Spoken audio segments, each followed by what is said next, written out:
Recently, I tweeted that Sanju Samson is the modern king of the lofted cover drive. And this made a lot of people angry because they had other players ahead of that list, even if it was a list I kind of invented. But that is obviously a bit niche. And what I really started to think about afterwards is what players own different parts of the ground. We know that certain batters are stronger in areas, but who is the king of each one? And the IPL is quite a good tournament to take a look at that, as we have more data on it than other competitions. And it's now had quite a few years of cricket for us to take a look at. The records are a bit tricky to work out and obviously only include the balls that have been successfully hit to these areas and not the attempts. So it's a little bit messy. I capped it at 100 runs and obviously used a little bit of eye test to help with the bits that didn't make that much sense. And I have broken it up as well, obviously by left and right-handed. But let's just start with this like it was a clock for right-handers. Fine leg. S. Badranath actually has the best average here, but while his strike rate is good, it's still over a runnable worse than Joss Buttler, who strikes at 311 to fine leg.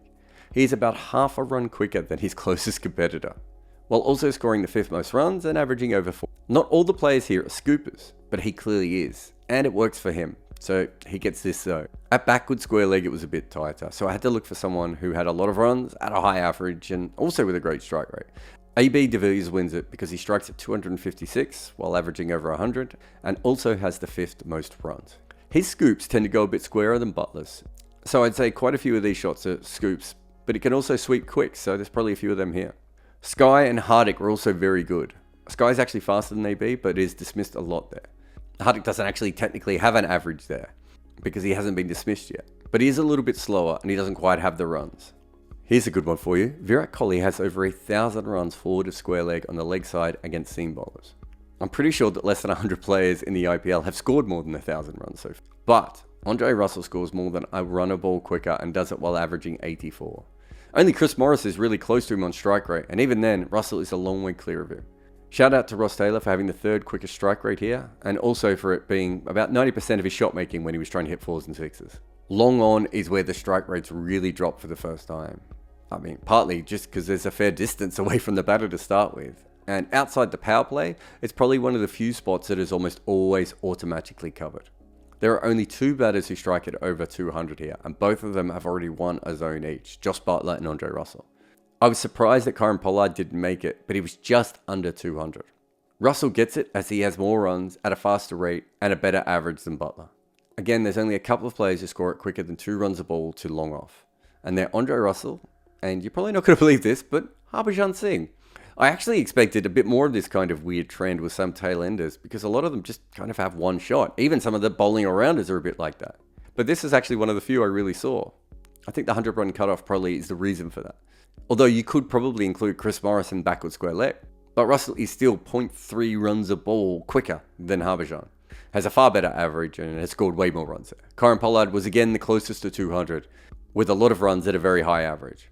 But I think the difference is he picks up a lot of his singles to mid-on and mid-off, and that actually plays against him when you're looking at this. Although combined, he's still the 2nd best down the ground, only behind Russell. And I get it, you're probably sick of being told that Andre Russell is the best player in a zone. But even in covers, where most of us don't think of him being the best, he still has the highest strike rate, 196. Rahul Tripathi is next best at 164. AB de Villiers has a great record here, and a shout out to KL Rahul, who has the 6th best strike rate with an average of 180 from 542 runs in this area. Of course, none of this means that he doesn't nick off all the time, because he might, but they don't get caught in this region. But he's still scoring incredibly well in this area. But Andre Russell is just Andre Russell. He's getting power hits in an area that most players can't get any power from. Finally, we get to take a break from Andre Russell here. And we also get a delightful blast from the past. But first, Hardik Pandya has scored 118 runs from backward point and not been caught on any of them and strikes at just less than 200. But this isn't a lot of runs. And there is someone just behind him who I'm going to give it to for now, knowing that Hardik will probably go past him in the future if he keeps batting anywhere near this level.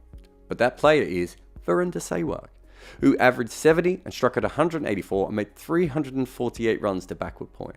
I mean, we don't even know what peak Sehwag would have been like in the IPL.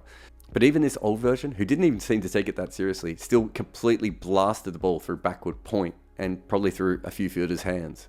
Now, third man is such an interesting one because a lot of the boundary runs that are going to be scored here are probably going to come by accident. Also, most of the averages are low, as it would cover many of you caught behinds, you caught and slipped, even you caught it short third. But what I found most interesting is that 2 power players are actually the players who are at the top of the strike rate. Of course, one of them is Andre Russell because he's on the short list of almost everything. But there's also Glenn Maxwell. Now, Maxwell at least occasionally reverse hits bowlers and occasionally does a reverse scoop as well.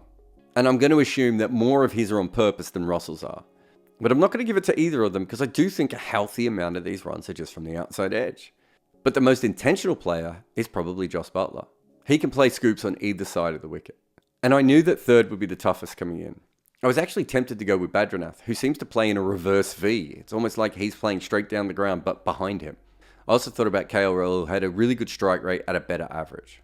But in the end, I went with Buttler, because the eye test tells me how many of these are on purpose, and also the impact he has on teams when he plays the ball down to third. On to the southpaws, which is tougher as there are fewer to begin with, especially in India. But let's go around the clock again, which of course is a flip timepiece at this point, as fine leg is now third. And again, that remains very tough. Rishabh Pant has the best strike rate, but averages 11, so I can't give it to him. And I can't think of that many left-handers who regularly reverse scoop. But I think for me, David Miller is the one. I'm not as confident as I was with the right-handers, but I think this is actually a strong point for him. He hits for power on the leg side, but because of that, a lot of teams do bowl wide to him, and he's become very good at maximising his scoring options on the offside. It's weird though, because you think of David Miller as more of a leg side guy, and when you look at backward point, you see Chris Gayle with the fastest strike rate and also a great average. Yet, again, you think of him as a leg side player. But for a similar reason to Miller, I'm assuming bowling teams just hang the ball wide to him, and so he has to have a shot that can hit the ball through the offside, and this is his spot. Going ahead, I think Ishan Kishan and Devdutt Padikkal are ones to watch out for. But they both barely scrape through here on the minimum runs. So I think that David Warner has them beat because he's second on strike rate, averages 71, and has the second most runs there. When we get to covers, Sunil Narine has the best strike rate here, Krunal Pandya is second, and Akshar Patel is third. I'm not sure how on earth we got all these finger spinners hitting the ball over cover as left-handers, but here we are. Narine has a pretty low average though, and that's probably because he often slices the ball up in the air to a fielder. David Miller is back in on this picture, but really for sheer weight of runs, a huge average and a strike rate that has him fifth, I think this has to be Suresh Raina. In fact, I'd feel dirty if it wasn't Suresh Raina. He's probably one of the best cover driving left-handers of all time. And I think like Pollard hitting down the ground, he probably uses this area so much for singles, it probably knocks down his strike rate a little bit. But I find it hard to think he's not the king. But if Sunil Narine didn't win over cover, well, he certainly does over long off. He's 0.7 runs a ball quicker than the next best lefty. And that is a delightful blast from the past again in Matt Hayden. But Narine's average is 40 here. And it's still not a lot of runs, but he hasn't made that many runs. And I think only Chris Gayle gives him a true run here. But it's over long off that Narine really built his reputation for hitting runs in T20. And so I'm more than happy to give him this one. And if long off is Narine's land, then long on is Gayle's. He has almost 300 more runs to mid on than the next best. And he averages 84, which is third best. And he strikes at 0.3 a run ball better than LB Morkel, who's at number 2. There is simply no contest here. This is where the universe boss was launched, or at the very least did a lot of launching. Either way, he hits a lot of sixes here. I actually expected him to win the next one as well. Humping the ball out to mid-wicket was something he certainly liked to do. But it turns out so do a lot of West Indian southpaws. And while he certainly did it more than anyone else in the IPL, and while scoring at more than 2 runs a ball, there are 3 other West Indians vying for this title. Pooran is hands down the fastest scorer. Behind him are Sunil Narine and Shimron Hetmeyer. I think what separates them is Pooran has only been dismissed twice in front of square, meaning that his average is very good. I did flirt with Yuvraj Singh here, as he scored a lot of runs at more than 2 runs a ball and wasn't dismissed here. But I think Pooran has him covered. Had we seen more of peak Yuvraj Singh in the IPL, then Pooran would probably have longer to go. However, you could make a pretty clear case for both of them, I think. So far, you may have noticed that Quinton de Kock has been quiet on this list. But hello, he scores a 274 to backward square leg and hasn't yet been dismissed.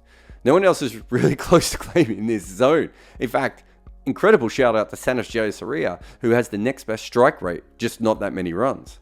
But this is definitely Quinton's zone. And once I saw that, I just assumed that de Kock would take fine leg as well, because he scoops as well as hooks.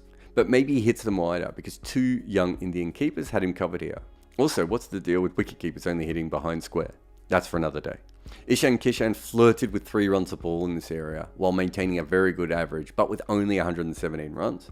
Just a small step back on strike rate is Rishabh Pant, who has been dismissed less, and has also scored a few more runs than Ishan.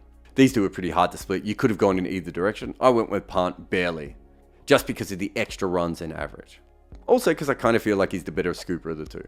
But Ishan could still end up being the better guy in this position. And that's it. That's our king of the zones versus pace bowling. I know this is a bit of a different way of looking at players, but yet we often say that someone is strong in front of square on the leg side. I suppose the big difference now is that we have the numbers to really take a look at this. And when we did, it turns out that Andre Russell is still really good at T20.